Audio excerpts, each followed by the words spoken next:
नमस्ते, मैं हूँ सुदीप्ता।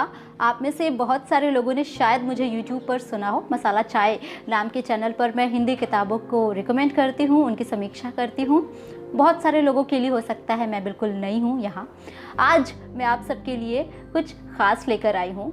और आप सब जानते ही हैं कि कोरोना नाम की वैश्विक महामारी ने हम सबको घरों में कैद कर दिया है। हालात हमारे देश के बहुत अच्छे नहीं हैं, लेकिन मैं इतना ही कहना चाहूँगी ऐसे वक्त में कि डरे नहीं, क्योंकि सफाई और सावधानी ही आपको सुरक्षित रख सकती है।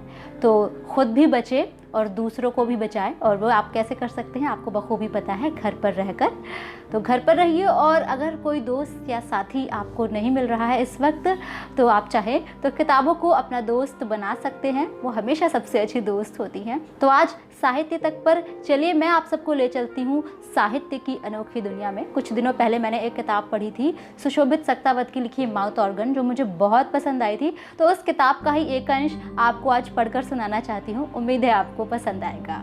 ये इस किताब की उनकी एक कहानी है, शीतल पेय की तृष्णा, जो मुझे बहुत पसंद आई। उसका ही एक अंश मैं आपको पढ़कर सुनाना चाहती हूँ। सन 92 में जो नई चीज़ें मेरी ज़िंदगी में आईं, उनमें शीतल पेय भी था, या बेहतर होगा अगर कहूँ शीतल पेय की तृष्णा। क्रिकेट विश्व कप के बीच में तब एक विज्ञापन आया करता था।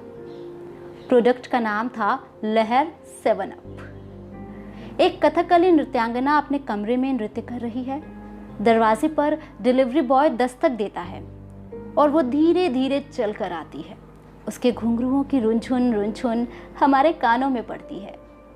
वो दरवाज़ा खोलती है, नृत्याभ्यास के कारण स्वेद सिक्त। वो हाँफ रही है। डिलीवरी बॉय के हाथ से लहर 7 अप लेती है और मुंह से लगाकर पूरी बोतल पी जाती है। कथकली नृत्यांगना के हाथ में कार्बोनेटेड ड्रिंक की बोतल।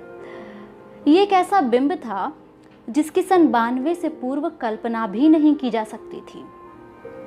किंतु जिह्वा पर शीतल पेय के तीक्ष्ण तिक्त अम्ल की प्रथम अनुभूति का विषाद मेरे मन में आज भी उतना ही सजीव और सम्मुख है जैसे मई की वो म्लानमुख मध्याह्न। कितने साल गुजर गए। 10 वर्ष की वह थी। महाकुंभ चल रहा था और अंकपात्र क्षेत्र में विराजे थे तांत्रिक चंद्रा स्वामी। बड़ी धाक थी उनकी, बड़ा कौतूहल था। लोग पंक्तिबद्ध होकर उनके दर्शन करते, उन्हें देखकर अभिभूत हो जाते थे। उनके नाम से जुड़ी किंवदंतियों का कोई पारावार नहीं था। परिवार में हम 4 जन थे, पिता, माता, 2 पुत्र। संध्या को भोजन उपरांत मेला देखने अंकपात क्षेत्र की ओर निकले। तांत्रिक महाराज का दर्शन मनोरथ सुदर्शन किया। लौटने को हुए कि काल भैरव के आगे शीतल पेय की थड़ी दिखी। ललक से मन जुड़ा गया। बीती सदी की आखिरी दहाई थी।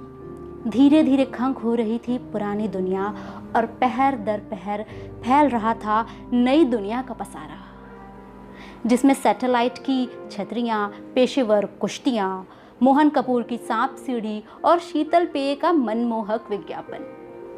किंतु कभी चखा नहीं था। क्या भरा होगा शीतल पेय की उन हरी बोतलों के भीतर? कौन सा रामरस? मन में यही कौतूहल बना रहता। दूरदर्शन पर प्रिय धारावाहिक समाप्त हो जाने के बाद भी। मई 92 की उस शाम काल भैरव के आगे शीतल पेय की वो थड़ी दिखी तो ठान लिया हठ कि आज तो यही रसपान करेंगे।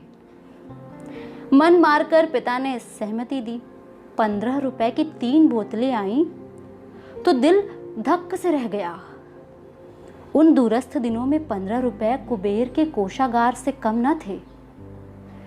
मेरे पिता कोठी पर पान तमाकू की दुकान लगाते थे और दिन में 30 रुपए कमाते थे। ये वो ज़माना था जब कार्तिक चौक में टीटू की दुकान पर मिलने वाली 8 आने की पोहे की पुड़िया भी दूभर थी। 4 आने का झम्मक लड्डू स्वप्नवत था। 20 नए पैसे की बम्बई की मिठाई और गुड़िया के बाल यदा कदा ही खा सकते थे।